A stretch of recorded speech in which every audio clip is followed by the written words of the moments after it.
And I don't know where Bryson, I mean, this is probably a whole nother segment, or we could do it now, but I don't know where Bryson's popularity came from It's because like out of nowhere. that guy, and I'm not even sure he's even that popular. I wonder if it's just, he seems to do everything for social media, and Yeah. he's got this big social media team, as you saw everywhere he went. He's got 10 Yeah. people following him. Yeah. And I just wonder if he hasn't captured a lot of the youngs with that, with his content. Yeah. He is interesting. I mean, in terms of how he thinks about the game and all of his controversial equipment choices. And he was talking about dipping his balls in salt water, not his balls, but his golf balls in salt water. Although he may dip his balls in salt water. I Sucks don't him know. up, and it gives him super testicle power. And I thought that was interesting. Did you hear him talking about that? Yeah. He's a fascinating guy. So when you have mud on your ball, whichever side the mud is on, when you hit it, the ball will go towards that side because it just has more weight on it. 100%.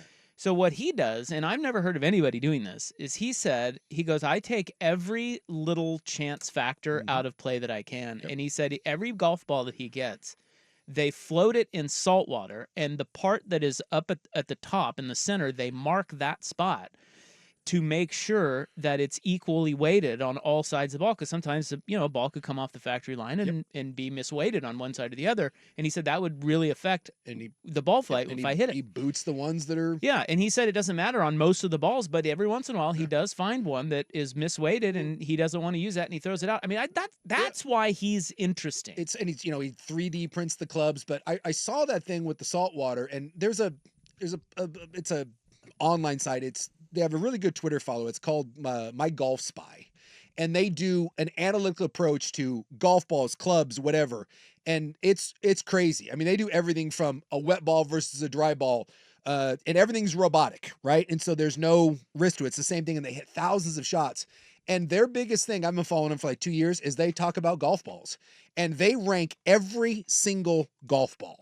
And it's crazy when you look at some of the balls that are really expensive that are supposed to be like, what the pros play.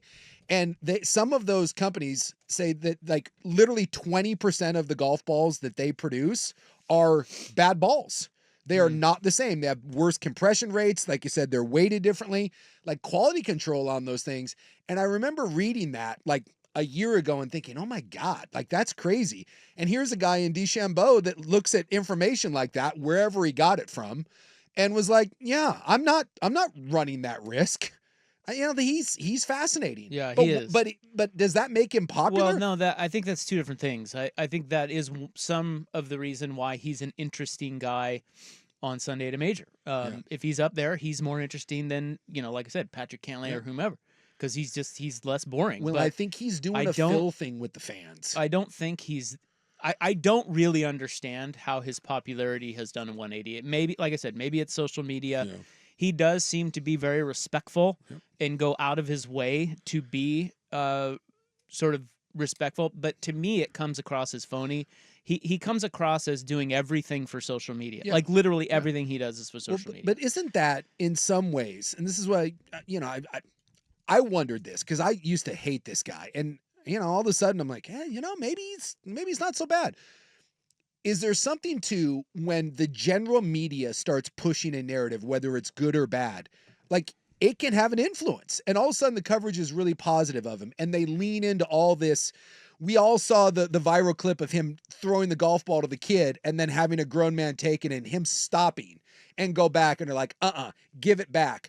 How many times did we see them talk and zoom in on him signing I don't know what the kid had, the hat, whether it was cerebral palsy or whatever, there was a special needs boy, that became the story of that round. Was in the middle of this, he takes time, and you push those things and it sinks into the back of your head. And you mentioned kind of the phony thing.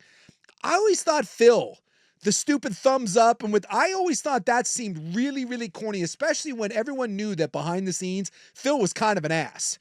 But when he was on there, he was the people's guy. And, Phil, I'm one of you. He's a country club kid, but he always came across like he was like this blue collar guy.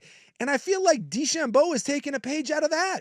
He's not some everyday sort of, he's like as far from the everyman as possible. But I think he's taking a page out of Phil's book, and someone told him, hey man, 3 times around, just take 10 seconds to high five some people, give them a thumbs up, sign a ball or two, and they will love the coverage of that. And the narrative changes. I don't know that that's any different than he's always been, though. I know a lot of people my age really like his YouTube videos. Yeah. And See, that's been a huge thing of getting people my age. Like, it's funny to watch him, like, I'm going to go against Bob Does Sports, and I'm going to beat them left-handed. It's funny when he gets the old golf clubs out.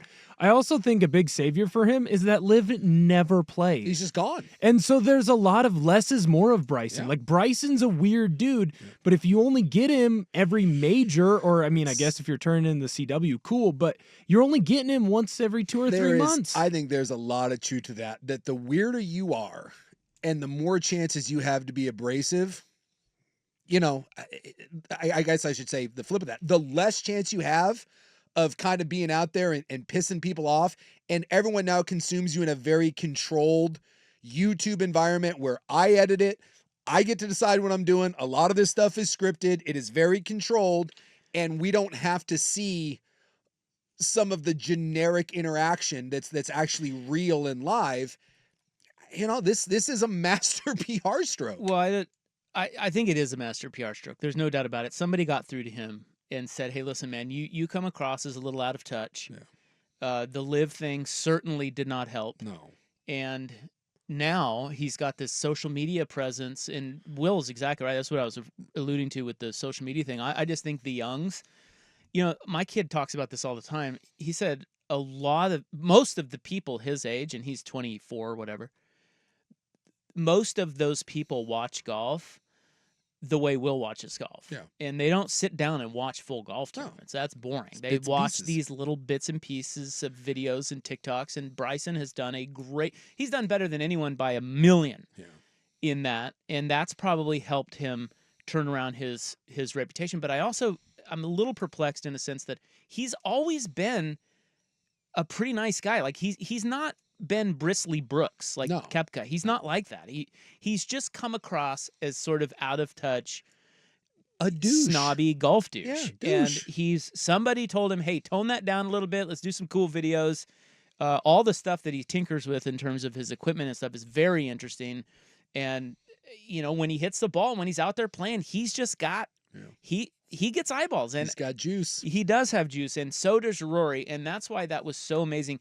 Now, people that were at the tournament, at least from what I saw on Twitter and X and stuff, they were saying that the crowd was largely pro Rory. Yeah. Now, back to your original point, the announcers absolutely can influence how fans think. I've been talking about this for years, about how the Blazers homer announcers make their fans almost in not all of them, but some of them delusional, because they are so rosy, over the top rosy about things that that's just not even true, that fans buy that and they lap it up, and then that's how you get. I just think announcers can be way more influential than anyone thinks in sports, and in this instance, the whole weekend they would not shut up about how beloved Bryson DeChambeau is now. Yep. And what's interesting about that is that wasn't necessarily the truth, in a sense that, yes, he's got his USA, you know, the youngs cheering for him, but Rory McIlroy was largely the crowd favorite out there. You would have never known that. No, you would have never known that. They never said that one time. No. They just said they were just bloviating about Bryson DeChambeau. So I tell you what, man, his flip and 180 is one of the stranger. It should be studied by colleges and PR classes for eons. But he's done it, and it just goes to show you how quickly you can do it. Yep. But you also have to win, and that guy has competed. He was top 6, I think, at the Masters. Mm-hmm. He damn near won the PGA, and now he won the U.S. Open. That helps a lot, too. Sure. Because, I mean, he's as relevant as anybody in golf because he's winning. Somebody else, real quick, I know we got a break, and there's more to chew on here, but we were talking about Rory and how he played. Somebody said his second shot on the last par 5, 1.5 from Epic, rolls off into the bunker. I don't think that was the par 5. There were only 2 par 5s. It was early. It was actually like Was that number 5? It was, hole number 5. He had like a 218-yard iron that he just blistered. It was a 5-iron. It was ridiculous. And it goes and it hits the green and Epic it's rolling shot. Epic. And if it goes a few foot. inches Yes. further, Yes. he's putting for That's eagle. right. You're right. It was number Number 5. 5, and it rolls off the green. And he made bogey. 30 plus feet. It ends up in that stupid wire grass, and he ended up a bogey. He made bogey, yeah. And that's why Pinehurst is great. Yeah. He hit a wonderful shot, but it was not precise enough. And it By was a the foot. difference between possibly an eagle, Yeah. certainly a birdie. Certainly a tap-in birdie, possibly. It was a 2 to 3 shot swing. Yeah. And that's where a golf course can create drama. This is why Augusta National is so amazing. Is that back nine, there's just trouble everywhere. There's pitfalls everywhere. You can dunk it in the water, you can double bogey out of nowhere. And that's why the Masters is such a beloved tournament that they go back to it every year. Some of these golf courses have that sort of they're just set up that way, and it really helps create drama, which is why Pinehurst was such a great golf course for the US Open. A lot of what ended up happening in that tournament down the stretch, a lot of it was because of the course. Yeah. Because if you look at the PGA Championship, this is why I was bitching about Valhalla. That was a good tournament. Xander won it. Bunch of guys up there, 18 to 22 under. You hit a couple of shots that they did wayward at Pinehurst. It really cost them. You hit a couple of shots wayward at Valhalla. Maybe you have a putt that's 25 feet instead of 15 but not feet. this. Not like this. That course is crazy. And not only that let's get into the bunker shot that Bryson hit, because we're talking a lot about Rory choking. And look, inside 4 feet, 2 of them in the last 4 holes. That's just insane. And what is the definition of a choke? It's something that you do repeatedly, easily, but when the pressure is on, you don't do it. Yes. And that's why it's really hard to say that was anything other than a choke. Yeah. Rory doing it not once but twice, even though that putt on 18 looked really tough and snaky. Yeah. But he makes, 496 out of 496 this year inside 4 feet. So the flip side of that is the shot that Bryson hit out of the bunker on 18. Dude, called the shot of his life. That is as epic as it gets. Yep.